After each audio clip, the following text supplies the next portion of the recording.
네, 안녕하세요. 네, 세계사 수업, 온라인 수업 진행하도록 하겠습니다. 우리는 지금 현재 75페이지까지 있었던 이슬람에 대한 것을 배우고 있는데요. 우리가 지난 시간까지 배웠던 게 그 이슬람 제국이 어떻게 형성되었나 라는 것을 정통 칼리프 시대부터 해서 우마이야 왕조, 그 다음에 아바스 왕조에 이르는 이러한 그 변천 과정과 각 시대적 특징을 한번 확인을 해 보았고요.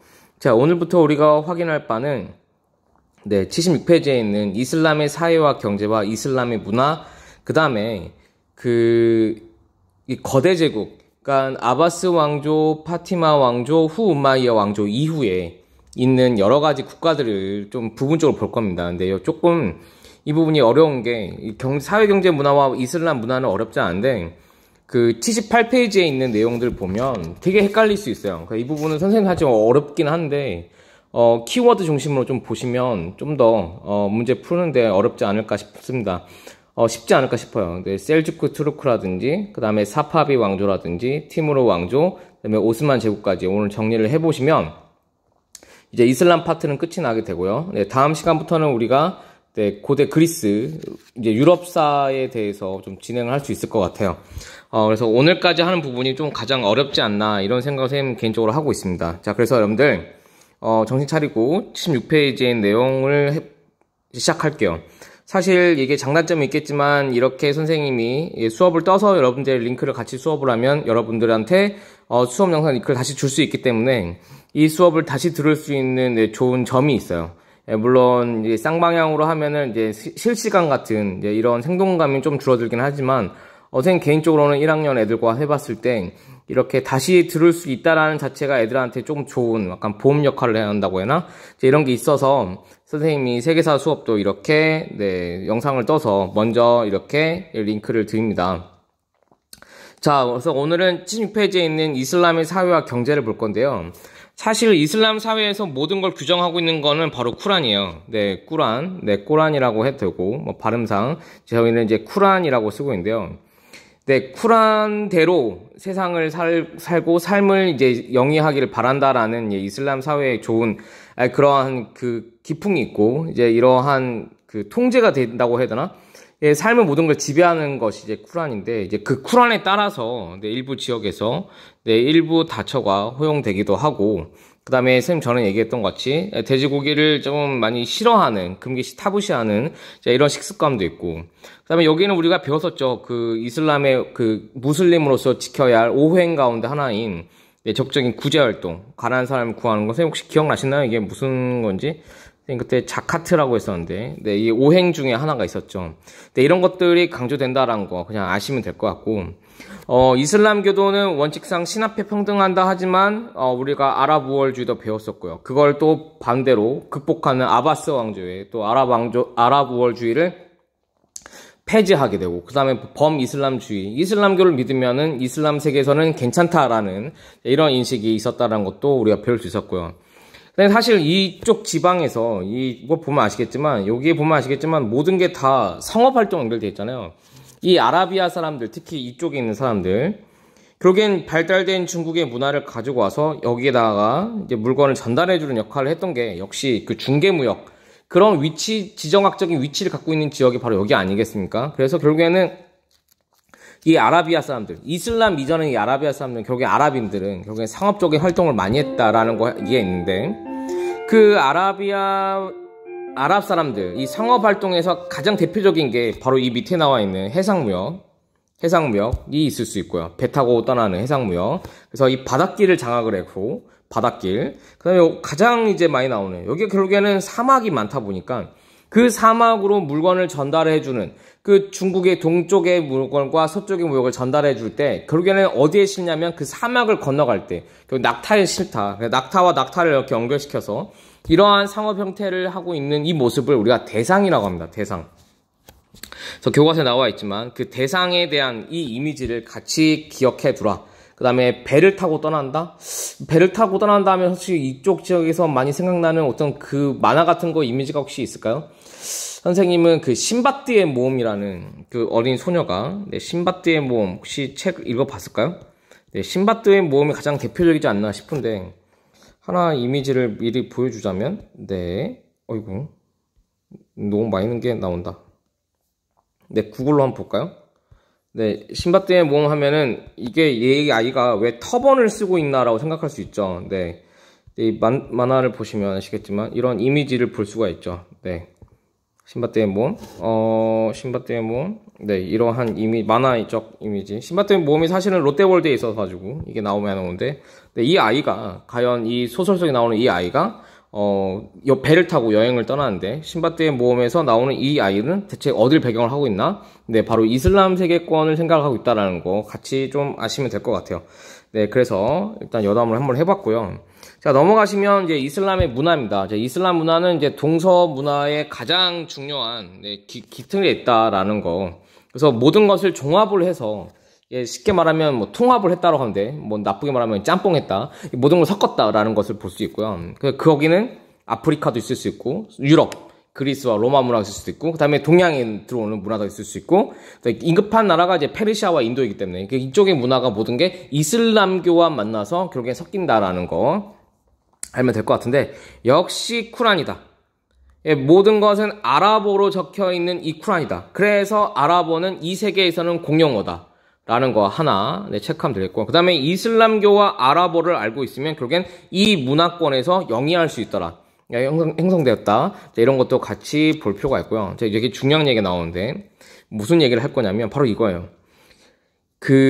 무함마드가 했던 이야기를 결국엔 그 경전에 쿠란에 남겼는데, 이걸 좀 더 고차원적으로 왜 믿어야 하니라는 얘기가 그냥 믿어라고 하면은 조금 부족할 수 있잖아요, 종교적으로. 그래서 모든 종교는 신학이 발달을 해요. 왜 종교를 믿어야 되고, 왜 신은 존재하며 신의 의미는 어떤 의미인가라는 철학적인 의미가 들어갈 수밖에 없어요. 그랬을 때 이 이슬람교 사람들이, 이슬람교 신학자들이, 이슬람교를 연구하는 사람들이 이걸 갖다 쓴 게요, 누구 철학이냐? 바로 그리스에 있는 아리스토텔레스 철학이 결국에는 아랍어로 읽히면서 누구와 만나더라? 바로 이 이슬람과 만나서 결국엔 이슬람 철학에 가장 영향을 미친 그 철학자가 누구냐 했을 때 우리는 아리스토텔레스, 결국에는 그리스 철학자의 영향력이 있었다라는 것을 여러분들이 또 한 가지 체크를 해야 될 것 같아요.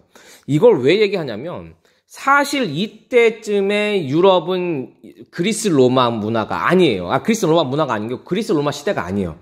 지금 말하고 있는 이 시대 때 이미 그 유럽은 로마가 많이 무너져 있는 상황이고요. 로마는 참고로 서로마와 동로마로 나뉘어져서 비잔티움 제국이라는 동로마는 계속 오래갑니다.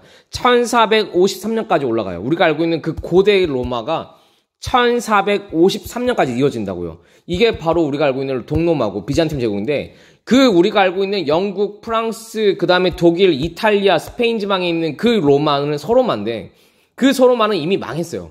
서로마는 망하고 게르만족의 시대가 시작되고, 이제 배울 거지만, 이때 시대를 우리는 중세 유럽이라고 합니다. 중세 유럽은 신학이 발전하는데, 이때 오히려 이슬람교가 더 발전을 하게 돼요. 그러니까 그 기틀이 뭐냐? 바로 이 비잔티움 제국, 동로마에서 가지고 온 아리스토텔레스 철학이 아라비아 반도, 결국에는 이 이슬람계에 들어오게 되고, 그 아리스토텔레스의 고차원적인 그 철학이 결국엔 이슬람교를 발달하게 된다는 거, 이거 하나 팩트로 두고요. 자, 나중에 배우겠지만은 이제 십자군 전쟁이라고 해서 선생님 얘기한 바 있죠. 크리스트교 문화권과 그 중세 유럽, 우리가 선생님 아까 금방 얘기했던 서로마가 망한 뒤고 게르만족이 일어서면서 중세 유럽이 등장한다. 그 중세 유럽과 지금 말하고 있는 이슬람 문화권이 부딪힌다. 이제 좀 더 구체적으로 들어가면, 여기서 말하고 있는 이슬람은 바로 이제 셀주크 투르크라는 애들이 나오는데 배울 거예요. 이 셀주크 투르크와 중세 유럽이 만나면 결국엔 십자군 전쟁으로 이어진다는 건데, 그 십자군 전쟁, 이 글자가 왜 이러죠? 제가 잘못 눌렀나요? 네, 십자군 전쟁, 그 십자군 전쟁이 되면은, 그 십자군 전쟁에서 그 이슬람에서 발전된 그 아리스토텔레스의 철학이 다시 중세 유럽으로 들어가요. 그래서 이게 웃긴 게 유럽 사람인데, 선생님 글자가 다 바뀌네. 좀 이해 좀 해주세요. 중세 유럽. 그러니까 그 중세 유럽인 결국에 유럽 사람들인데, 그 중세 유럽, 모든 유럽 사람들의 근간이 되는 문화는 그리스 로마 문화거든요. 근데 웃긴 것이 중세 유럽의 그 중세 철학, 결국에는 신학을 발전시킬 때 그 가톨릭교, 그러니까 천주교가 이제 가톨릭교잖아요. 그 가톨릭교를 좀 더 고차원적으로 발전시킬 때 그 영향을 미친 건 또 다시 아리스토텔레스 철학입니다. 어렵죠? 좀만 빨리 정리해 볼게요. 다시 얘기해 볼게. 선생님 말을 너무 헷갈리게 해서. 자, 이슬람교에서 발전을 시킬 때 받아들인 게 그 비잔티움 제국에서 들어온 아리스토텔레스 철학인데, 알고 봤더니 중세 유럽도 철학이 필요한 거야. 왜냐면 고차원적인 하나님과 예수님을 왜 믿어야 되냐, 이게 필요했거든. 근데 이걸 어떻게 갖고 오냐? 알고 봤더니 이슬람교 애들이 아리스토텔레스 철학을 배운 거야. 그리고 십자전쟁이 일어났네? 그랬더니 이 전쟁을 통해서 이게 들어온 거야. 다시 중세 유럽으로. 그래서 이 아리스토텔레스 철학이 십자군 전쟁을 통해서 다시 어디로 들어간다? 중세 유럽으로 들어간다라는 거 하나 팩트로 알아두면 될 것 같아요. 그러면 중세 유럽은 이걸 어떻게 발전시키냐? 알아둘게요. 바로 이러한 철학을 스콜라 철학이라고 합니다. 스콜라 철학. 스콜라 철학이에요. 이게 보면 아시겠지만 중세 유럽의 수도사들이 그 수도원에 들어가서 공부하고 철학화시켜서 발전시킨 그 철학이 바로 스콜라 철학입니다. 그리고 하나 더 얘기하자면 여기서 등장했던 말이 바로 스쿨이에요. 스콜라에서 발전했던 게 스쿨이에요. 학교, 공부했던 곳이라는 것이죠. 하나 더 얘기해볼까요? 여기서 배웠던 뭐 생활윤리하는 애들, 윤리와 사상을 공부하는 애들은 스콜라 철학자 하면 너무 유명한 사람이 바로 토마스 아퀴나스라는 사람이 있어요. 오늘 수업이 잘 안 되네. 네, 토마스 아퀴나스. 네, 이러한 사람이 있다라는 거 미리 알아둘게요. 왜냐면 다 나중에 등장하기 때문에. 그래서 아리스토텔레스 철학이 생각보다 되게 중요하다는 거 하나 팩트로 알아둘게요. 자, 그럼 철학 하나 끝냈고요. 자, 이슬람의 문학 하면은 너무 유명한 아라비안 나이트가 있습니다. 아라비안 나이트 하면 우리는 뭘 하나 기억하나요? 네, 이 아라비안 나이트는 그 소설이 하나가 안 주죠. 네, 여러 가지를 이제 묶어놓은 소설인데, 우리나라에서는 1000일 동안 밤에 이야기한 이야기라고 해서 천일야화로 소개됐었습니다. 그리고 본토의 의미는 아라비안 나이트라고 얘기하면 되겠죠. 그래서 여기서 나왔던 아라비안 나이트 하면 너무 유명한 게, 네, 알라딘 한번 보실까요? 알라딘. 네, 역시 왜 알라딘은 터번을 쓰고 있나, 그 다음에 이 여자는 왜 양탄자를 타고 있나 알고 봤더니 이 이야기가 아라비안 나이트, 바로 이 배경을 하고 있다는 것도 알 수 있죠. 네, 사실은 이 아라비안 나이트의 이 배경이 사실 우리가 지금 배운 그 국제도시 바그다드를 배경으로 하고 있다는 얘기가 또 있어요. 네, 아바스 왕조의 그 바그다드의 배경으로 했던 알라딘이라는 얘기가 아라비안 나이트에 또 있고요. 하나만 더 해볼까요? 너무 유명한 얘기. 열려라 참게 하면 알리바바와 40인의 도적들. 역시 아라비안 나이트에 또 수록되어 있고 또 소개된 너무 유명한 이야기입니다. 알리바바와 40인의 도적. 알자가 많이 들어가죠? 네, 대부분 네, 이쪽 세계와 관련이 있다는 것도 아시면 될 것 같아요. 자, 그 다음에 너무 유명한 건축물은 바로 모스크가 있고요. 그 다음에 모스크 안에는 선생님이 얘기했죠? 아라베스크 문양이 발전을 했다라는 것도 같이 기억하면 되겠습니다. 더 이상 이 부분은 언급하지 않을게요. 자, 결국엔 또 이제 이슬람 세계의 문화 하면은 과학과 수학이에요. 자, 과학과 수학 발전에 한번 동그라미 치면서 한번 보도록 할게요. 자, 첫 번째는 이슬람의 과학을 보시면, 이슬람은 과학이 어떻게 발전했냐 하면, 네, 연금술. 결국에는 이 화학이 발달해요. 연금술이라는 것은 뭘 넣고 펑 터지면 금이 나오는 이러한 기술이 연금술인데, 사실 지금도 있나요? 없죠. 근데 있다고 봤던 거죠. 그래서 그 연금술을 연구하는 연금술사들이 결국에는 뭘 넣고 또 펑 터지는 이러한 모습들, 거기서 화학이 발전했다고 보는 거고요. 거기에 시작됐던 얘네들이 썼던 용어가 알코올, 그 다음에 알칼리, 그 다음에 이걸 연구했던 계산 방식, 혹시 이런 말 배워놨나요? 알고리즘, 이런 말 전부 다 이쪽 세계에서 등장했던 것이에요. 네, 그래서 같이 좀 볼 필요가 있고, 그 다음에 천문학자들 이걸 보는 것도 되게 유명한데, 이 하늘과 그 다음에, 왜냐면 이 사람들은 주로 상업, 아까 봤지만은 상업을 많이 떠났잖아요. 그래서 어떻게 해를 보고 어떻게 달을 보며 어떻게 별을 보면서 가야 할지가 이 사람들의 바로 내비게이션인 거죠. 그래서 이런 천문학이 발전하는데, 그 천문학 발전에서 기억해야 할 거, 얘네가 발명한 거, 아스트롤라베라는 이러한 기구가 있습니다.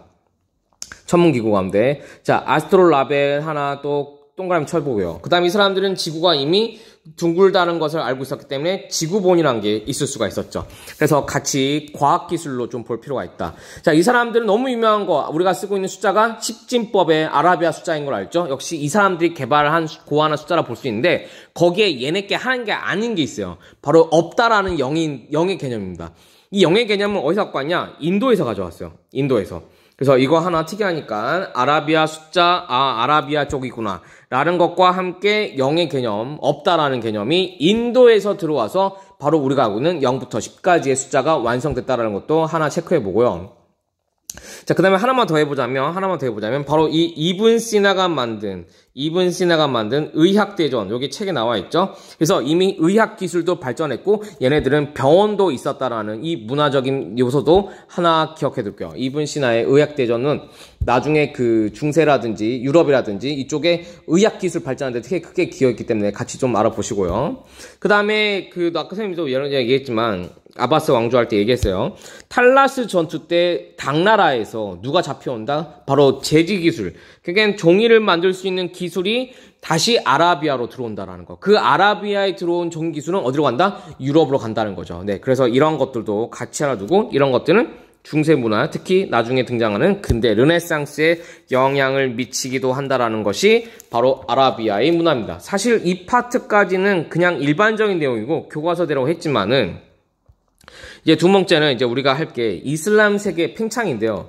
이 부분부터가 어려워요. 자, 이 부분 빨리 정리를 해보시고요. 여러분들이 한번 개인적으로 정리를 더 해보시는 게 좋을 것 같습니다. 자, 첫 번째 배울 나라 셀주크 투르크. 자, 하나 기억해 두시고요. 셀주크 투르크. 자, 두 번째는 바로 티무르. 티무르는 사람 이름이에요.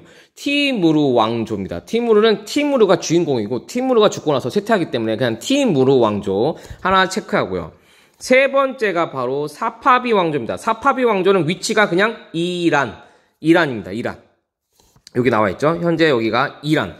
혹시 선생님이 얘기했던 거 가운데 이란 하면 배웠던 거? 선생님이 현재 이란은 페르시아다.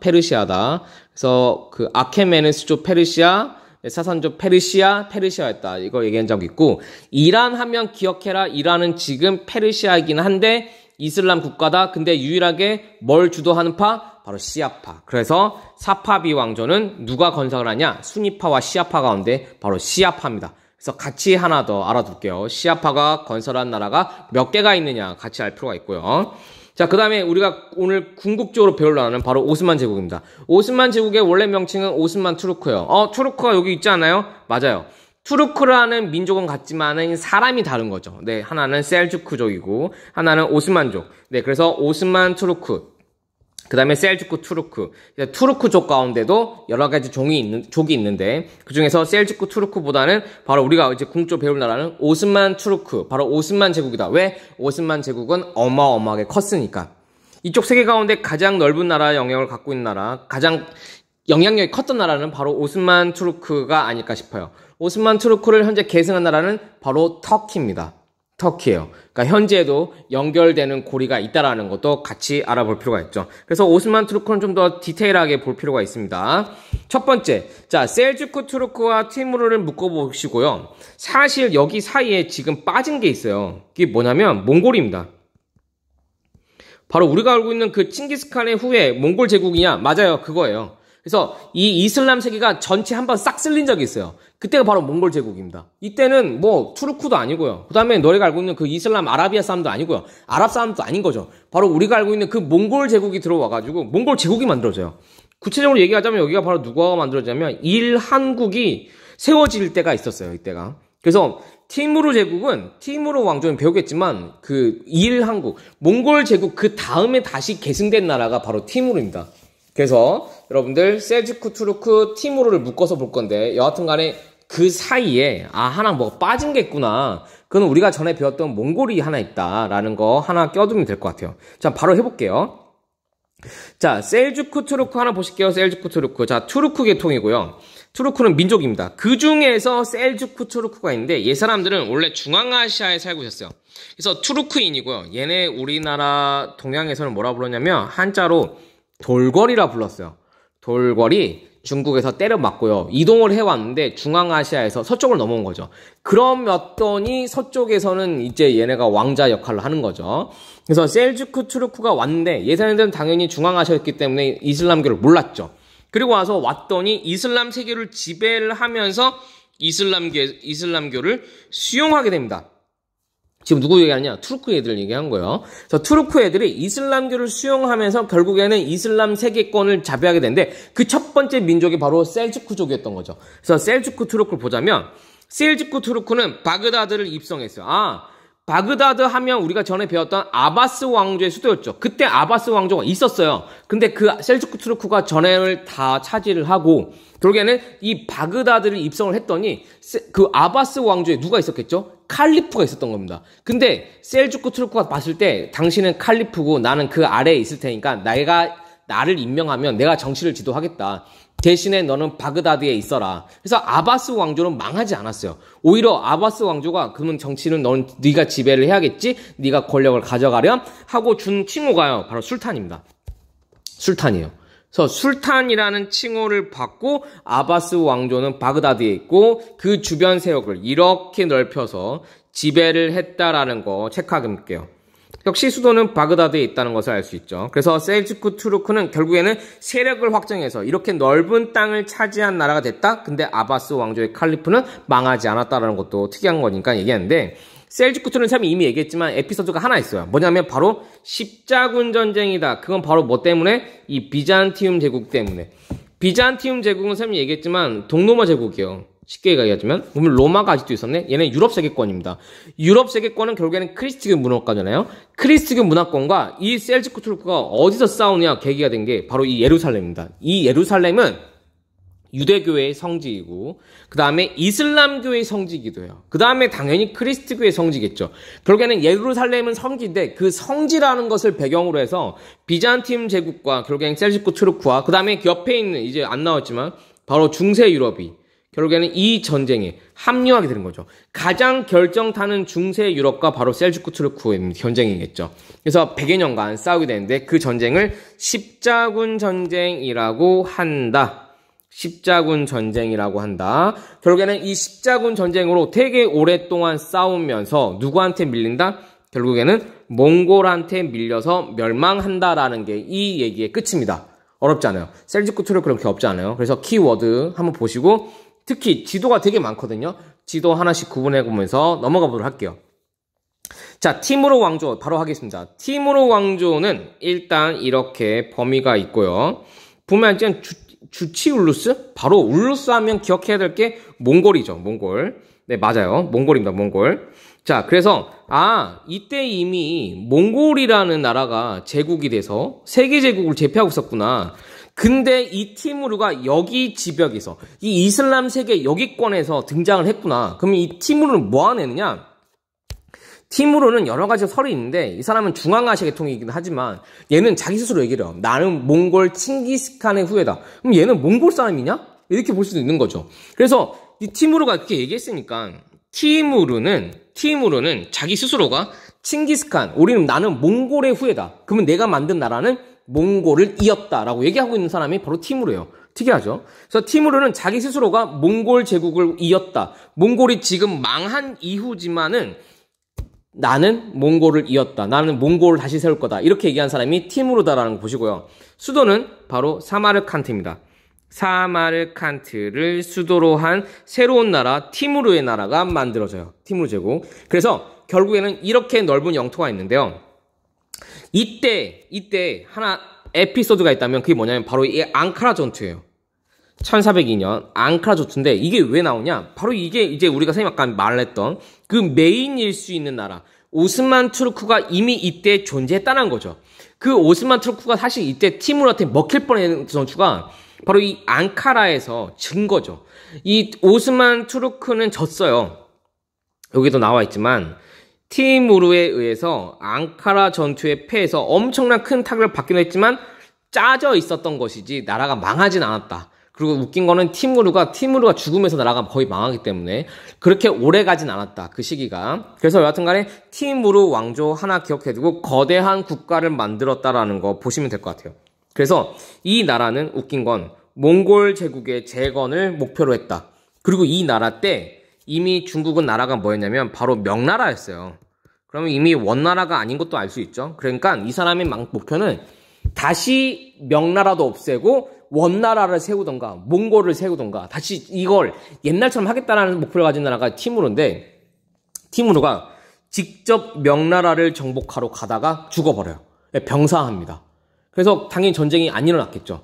예. 그래서 이 세력이 웃긴 게 티무르가 죽으면서 점차 약화되더니 결국에는 나라가 망하게 되는 이런 형태로 가게 된다는 게 특이한 티무르 제국에 대한 얘기였습니다. 여기서 키워드는 아마 몽골이 가장 많지 않을까 싶어요. 수도 사마르칸트 하나 기억해 둘게요. 자, 넘어가시면 이제 사파비 왕조와 오스만 제국인데요. 자, 사파비 왕조는 선생님이 이미 얘기했죠. 일단 위치는 이란 여기라고 얘기했고요. 수도는 이스파한입니다. 수도는 이스파한이고요. 같이 기억해 두고요. 자, 그 다음에 기억해야 될 거 하나 더. 바로 이란은 이슬람교 가운데 무슨 파? 시아파. 그래서 시아파가 세운 나라가 바로 사파비 왕조다. 이 사람은 누구냐? 이 사람 바로 건국자입니다. 건국자는 기억해 두고요. 이스마일 1세 하나 이렇게 체크하면 읽으면 되겠네요. 자, 그 다음에 이 사람이 했던 여러 가지 역할 가운데 두 번째는 바로 시아파, 이슬람교가 하나 있을 수 있고요. 그 다음에 시아파 이슬람교를 국교화했다. 그러면 사파비 왕조는 확실하게 이슬람 국가인 거죠. 그 다음에 이 웃긴 게 좀 아이러니한 게 군주의 칭호, 그러니까 왕의 칭호를 술탄이라든지 뭐 칼리프라든지 이런 걸 하면 되는데 다시 얘네들은 페르시아 돌아와요. 우리 이란은 옛날 아케메네스조 페르시아, 바로 사산조 페르시아의 근간이 된 나라가 이란이다. 그래서 그 사람들 불렀던 칭호 샤, 이 군주의 칭호인 페르시아의 군주의 칭호인 샤를 내가 쓰겠다라고 해서 갑자기 고대 페르시아 제국의 계승을 내세워요. 이게 이스마일 1세고 사파비 왕조의 특징입니다. 페르시아와 이슬람, 특히 시아파 이슬람을 근간으로 하고 있다는 것을 알 수 있죠. 자, 그 다음에 전성기는 아바스 1세요. 또 이름이 헷갈려요. 아바스 왕조예요. 아바스 1세. 그쵸? 이 파트가 어쩔 수가 없는 것 같아요. 그래서 이름만 잘 기억해 볼게요. 자, 아바스 1세는 수도를 이스파한으로 옮기고, 그 다음에 경제 부흥을 했다? 근데 여기는 끝이니까 여기까지만 알고, 사파비 왕조의 두 명의 왕, 이스마일 1세와 아바스 1세, 이 두 가지를 묶어서 한번 기억해 보자라는 것을 여러분께 간단히 볼게요. 그리고 사파비 왕조 할 때 이미 등장했던 나라가 바로 옆에 있는 오스만 투르크, 바로 오스만 제국이기 때문에 곧바로, 오스만 투르크로 가볼게요. 아, 그 다음에 하나 빼먹겠다. 이 이만 모스크는 사파비 왕조의 대표적인 그 모스크인데 아바스 1세 때 만들었어요. 아바스 1세 때. 그래서 그 크기가 너무 커가지고 이 사파비 왕조를 가장 대표하는 건축물이라고 하기 때문에 그 이만 모스크는 아바스 1세와 함께 사파비 왕조, 특히 이란을 대표하는 그 시아파 이슬람교의 건축물이다라는 거 하나 체크해놓고 넘어가도록 할게요. 자, 그러면 이제 오스만 제국인데 쉬워요. 자, 일단 첫 번째는 오스만도 투르크다. 아, 셀주크 투르크, 오스만 투르크. 그렇지. 투르크다. 라는 거 하나 알아두고. 자, 나라를 세웠는데 처음엔 되게 작았어요. 이렇게 나라가 커진 거는 어떤 왕들을 만나야 돼요. 그러면 우리가 지금 몇 명을 왕을 만날 거냐? 첫 번째. 자, 기억할게요. 메흐메트 2세. 첫 번째, 메흐메트 2세. 두 번째, 셀림 1세. 세 번째, 전성기는 슐레이만 1세. 하나, 둘, 세 명을 배울 겁니다. 자, 그 전의 얘기는 되게 작았던 오스만 제국에 대한 얘기이기 때문에 한번 그냥 쭉 보도록 하겠습니다. 자, 오스만족이 소아시아의 국가를 만들었다. 작았다. 비잔틴 제국으로부터 소아시아 대부분을 빼앗았으며 14세기 말에는 유럽에 진출하여 발칸반도 대부분을 지배하고 술탄의 칭호를 사용했다. 셀주크 투르크도 술탄의 칭호를 사용했다라는 거 알 수 있죠. 근데 조금 셀주크 투르크랑 다른 점이 있으니까 한번 또 볼게요. 그런데 너무 유명한 얘기지만 앙카라 전투에서 티무르한테 한 대 맞고 타격을 입었으나 메흐메트 2세부터 다시 나라가 커진다. 티무르도 빠진다. 그러면 옆에가 나라가 비어있으니까 여기를 하나씩 오스만 투르크가 장악한다라는 것까지 정리할 필요가 있어요. 근데 헷갈리지 않을 수 있는 게 오스만 투르크는 여길 보면은 간단하게 알 수 있어요. 바로 어딜 먹었다? 오스만 투르크는 어딜 장악하냐면 유럽을 먹어요. 자, 참고로 여기가 그리스 지역이고요. 여기가 툭 튀어나와 있잖아요. 여기를 우리가 묶어서요. 발칸반도라고 해요. 유럽에. 여기 대표적인 나라가 그리스. 하나 더 얘기하자면 여기 대표적인 나라가 보스니아, 그 다음에 슬로베니아, 그 다음에 보스니아 헤르체고비나, 그 다음에 또 뭐가 있을까? 크로아티아, 그 다음에 마케도니아 등등등의 나라가 있는데 거기가 발칸반도예요. 거기를 장악을 했죠. 그죠? 지금 누구 땅이죠? 오스만 땅이요. 여기 유럽 사람 땅 아닌가요? 아니에요. 오스만 투르크 땅이에요. 그래서 오스만 제국이 지금 발칸반도와 여기 밑에 있는 여기 지역 러시아 땅까지 일부를 차지한 걸 알 수 있다. 아, 유럽을 먹었구나, 일부를. 그랬더니 어디까지 갔냐? 바로 빈까지 찾아왔습니다. 빈이 뭐냐? 바로 비엔나예요. 비엔나. 이 비엔나가 현재 어디냐면 오스트리아입니다. 오스트리아 위가 독일이에요. 그러니까 조금만 위로 올라가면 이미 먹을 뻔 했다는 거죠. 독일까지 쳐들어갈 뻔 했다. 그래서 하나 더 보실 필요가 있고요. 사실 여기 밑에가 나라가 뭐냐면 여기 나라 밑에가 바로 헝가리가 있습니다. 헝가리.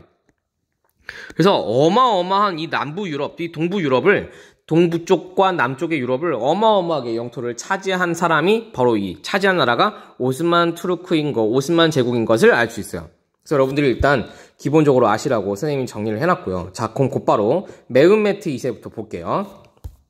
자, 메흐메트 2세는 일단 여기까지 이렇게 되어 있었고, 메흐메트 2세는 콘스탄티노폴리스를 정복하고 오스만 제국의 수도로 삼았다. 그리고 이 도시 이름은 바뀝니다. 현재도 이름이 터키의 이스탄불이라는 곳이 있어요.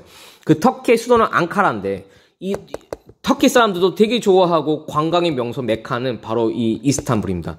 그 이스탄불은 원래 콘스탄티노폴리스예요. 콘스탄티노폴리스 여기 아닌가요? 네, 맞아요. 비잔티움 제국의 수도였던 콘스탄티노폴리스를 이 메흐메트 2세예요. 메흐메트 2세가 바로 먹었던 거죠. 아, 그러면 이 말은 다른 말 뭐냐? 비잔티움 제국이 이때 망했어요. 이 말은 다른 말로 하자면 동로마 제국이 망한 거고, 다른 말로 하자면 비잔티움 제국이 망했다고 봐도 돼요. 오케이? 그래서 콘스탄티노폴리스가 정복되었고 메흐메트 2세 때, 그 다음에 이 도시가 바로 이 오스만 투르크의 수도가 된다는 거. 그 수도 이름은 이스탄불로 도시 이름이 바뀐다는 것도 같이 알아둘게요. 그래서 하나 팩트 또 알려줬고요. 두 번째, 셀림 1세입니다. 셀림 1세는 아프리카를 진출했네요. 맘루크 왕조, 이걸 외워야 한다는 건 아닌데 여하튼 간에 여기를 장악을 한 거죠. 그래서 아프리카로 진출해서 맘루크 왕조라는 이 이슬람 왕조를 차지했는데, 이건 결국 봤더니 이 오스만 투르크가 아시아, 유럽, 아프리카 세 대륙을 거치게 됐다. 유럽, 비잔티움 제국 차지했고, 맘루크 왕조 차지했고, 원래 갖고 있었고, 아시아, 아프리카, 그 다음에 유럽까지 차지한 대제국을 건설했다. 근데 하나 아까 얘기했던 거, 오스만 투르크의 술탄과 셀주크 술탄엔 다 차이가 있다고 그랬죠. 여기서 차이가 있어요. 무슨 차이가 있냐? 이 맘루크 왕조에서요, 누가 있었냐면 바로 칼리프가 있었던 거야. 맘루크의 왕조는 칼리프의 왕조였던 거지. 그러니까 여기는 칼리프가 있었던 거야. 근데 나라가 망했잖아. 그때 칼리프란 칭호를 가져가 버려. 너 망했잖아. 근데 내가 술탄이야. 내가 네 밑에 있는 거 아니잖아. 좀 아니잖아. 그래서 셀림 1세가 칼리프와 함께 술탄을 차지하게 됩니다. 술탄도 큰 칭호인데 칼리프까지 먹어버린 거야. 그러니까 칼리프와 술탄을 동시에 지닌 사람은 바로 셀림 1세가 되고, 이때부터 어마어마한 정통성이 오스만 제국에 있었던 거지. 그래서 수니파 이슬람 세계의 최고 지배자가 된 것이 바로 이런 모습에서 볼 수 있다라는 거. 하나 더 셀림 1세 때 했습니다. 자, 그 다음에 이제 마지막 세 번째 슐레이만 1세입니다. 슐레이만 1세는 전성기를 이뤘다. 어디까지냐? 아프리카, 유럽도 차지했고, 그 다음에 여기까지 이 아시아까지 차지했는데, 더 중요한 건 뭐냐? 이 아시아뿐만 아니라 더 위로 유럽으로 올라갔다. 이때 유럽 애들도 만만치 않은데, 이때 유럽을 어딜 차지하냐? 헝가리를 정복하고 오스트리아 빈을 공격했다. 보면 아시겠지만 이게 어디 모습이다? 바로 슐레이만 1세의 모습이다라는 거 같이 알아볼게요. 그래서 슐레이만 1세 때 결국에는 헝가리도 정복하고 결국에는 오스트리아 빈도 포위를 하고 어마어마한 대제국을 만들었던 그 그 전성기를 이루었던 그 왕은 바로 슐레이만 1세였다. 이 술탄을 같이 기억해 두면서 결국엔 유럽의 연합함대도 장악하면서 이 지중해도 함대니까 배싸움했겠죠. 이 지중해도 장악을 하게 되고 결국에는 이 유럽 사람들이 얘네 눈치를 봐서 지중해 무역을 못하게 된다. 어떻게 되겠죠? 유럽 사람들은 다른 곳을 찾아게 되지. 그곳이 바로 대서양인 거고 그 대서양을 따라서 신항로 개척을 또 하게 되는 그러니까 그 콜럼버스 그 얘기를 하게 되는 모습들이 또 보인다는 거죠. 그래서 이 오스만 제국은 더 발전을 한다라는 것도 알아둘게요. 자, 이제 끝입니다. 자, 오스만 제국은 결국에는 뭘 한다? 바로 관용입니다. 관용이다. 어마어마한 다른 사람들과 어마어마한 영토를 차지하고 다른 사람들을 지배할 때 탄압하지 않고 모든 걸 인정하려는 방침이 되게 강했다. 그래서 우리는 관용이라는 표현을 씁니다. 관용. 그래서 이슬람 문화와 그 다음에 다른 문화와 다른 사람들도 심지어 크리스트교회들도 다 인정을 해주는 모습들이 오스만 투르크에서 보이고 그 오스만 투르크에서 보이는 이 모습들을 제도로 볼 수 있느냐? 볼 수 있어요. 그래서 아예 뒷페이지에 자세하게 그 제도가 나와 있습니다. 오늘 여기까지 할 거예요. 그래서 오스만 제국의 통치 방식 1번 티마르, 2번 밀레트, 3번 데브시르메, 그 다음에 예니체리 이렇게 총 4가지가 있는 거죠. 그래서 이거를 우리가 오스만 제국 하면서 한번 보도록 할게요. 오늘 여기까지만 하면 끝이에요. 내용 진짜 많죠? 사실 이건 진짜 어려운 파트이긴 한데 여러분들이 제일 이슬람에서 어려워하는 파트가 이 부분이기 때문에 오늘 내용 한 것과 함께 여러분들이 혹시 수업 중에 궁금한 점 있으면 언제든지 질문하시고 자 여기까지 하시면 우리는 이슬람은 끝이 나게 됩니다. 그러면 이슬람은 끝이 나기 때문에 우리는 다음 시간에 곧바로 어디로 간다? 네, 유럽으로 가도록 할게요. 자, 티마르. 자, 키워드로 본다고 그랬죠, 선생님이? 자, 티마르 제도는 뭐냐라고 하면 티마르 제도는 지배를 했잖아요. 제가 그 나라를 정복을 했잖아요. 그러면 그 사람한테 야, 넌 저리 가. 넌 뺏겼잖아. 넌 바보야. 넌 저리 가라고. 이게 아니고 안 돼. 안 돼. 잠시만요. 선생님 카톡 본 거 아니죠? 안 돼. 네, 다시 해볼게요. 선생님 너무 당황했어요. 지금 카톡이 갖고 와가지고. 자, 티마르 제도는 이거예요. 다른 지역을 정복을 할 때 그 사람을 자르는 게 아니고 너 그쪽 잘 알지? 그럼 네가 더 잘할 거야 나보다. 내가 이걸 정복했지만 네가 이 지역을 다시 지배해. 그래서 그 사람한테 뭘 한다? 네, 위임하는 것을 티마르라고 합니다. 티마르. 그래서 너는 그쪽 나라에서 네가 잘하니까 네가 내 밑에 있고 너는 세금만 걷어. 그래서 이거를 티마르를 네, 부여했다라고 얘기하는 거죠. 이 제도를 티마르 제도라고 합니다. 그래서 당시에 지배한 내가 정복했던 그 지역을 그 현지 사람들에게 맡겼던 이 모습을 티마르 제도라고 하는 거 하나 체크해 두고요. 자, 밀레트 제도는 너 이슬람교 안 믿니? 너 비이슬람이지? 너 종교가 문제가 있네? 너 절 안 되겠다. 맞자. 이게 아니고 세금만 내면 그 신앙을 믿을 수가 있습니다. 그러니까 탄압한 게 아니에요. 내가 이슬람교야. 내가 수니파 이슬람교의 대빵이야. 너희 다 수니파 이슬람 믿어. 이게 아니고 너 믿어? 너 안 믿을 거야? 그러면 너 크리스토교 믿네? 괜찮아. 우리가 너를 인정할 테니까 나한테 세금만 내. 라고 얘기하는 게 바로 밀레트 제도다. 오케이. 하나 또 넘어갔죠. 자, 3번과 4번은 세트예요. 어쩔 수 없어요. 자, 데브시리메와 예니체리가 있는데 데브시리메가 뭐냐면 데브시리메는 일단 그 발칸반도 잠깐 보여줬죠. 그 유럽의 남부에 있는 아까 봤던 그리스 남부 마케도니아 아까 봤던 그쪽 쪽 여기 대판이다. 여기 발칸반도 유럽 사람들이니까 당연히 종교가 뭐겠어요? 당연히 그리스도겠죠. 이 어린 애들을 징집해요. 어린 애들을. 그래서 너희는 문제가 있다. 정신교육을 시켜야겠다. 이 징집해갖고 어린 애들을 교육시키는 자체를 데브시리메. 그리고 자랐다. 얘네가 정신교육이 됐어. 똑바로 살아야겠다. 그래서 이슬람교도가 되겠죠, 이 사람들이. 오스만 투르크에서 일을 하겠다. 그럼 뭘 하느냐? 군인입니다. 사관학교 같은 거예요. 그래서 사관학교 되면서 뭘 하냐? 술탄을 지키고 친위 부대가 되고 군사가 돼요. 약간 사관학교, 장교 이렇게 성장하게 되는데 걔네들을 우리가 예니체리라고 불러요. 그래서 예니체리와 데브시르메는 하나로 연결될 수밖에 없는 거죠.